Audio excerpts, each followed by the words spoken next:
ধোঁয়া যোগ করা হলো, স্মোক। এই যে বার্নিং রিভার থেকে স্মোক আসছে, স্মোক গুলো যোগ করা হলো, তাহলে স্মোক, কিছু ধোঁয়া এখান থেকে দেওয়া হলো। এবার দেখো অবজারভেশন কি লক্ষ্য করব, some haziness appear above the water level after placing the burn piece required in the bottle.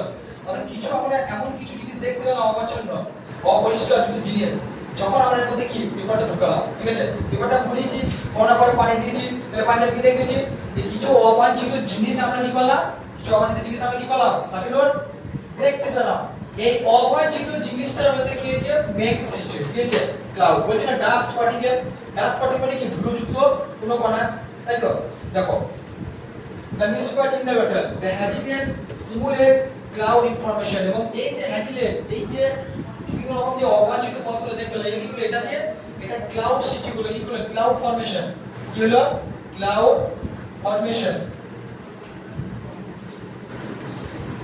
Cloud formation হলো।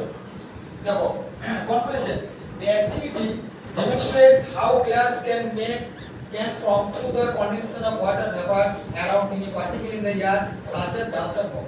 Which the activity demonstrate এই মানে এই অ্যাক্টিভিটি থেকে আমরা বুঝতে পারলাম how clouds can form, how clouds যে কিভাবে কিভাবে কিভাবে মেঘ সৃষ্টি হয়েছে তা আমরা জানতে পারলাম। কি হলো যে কিভাবে মেঘ সৃষ্টি হয়েছে আমরা জানতে পারলাম।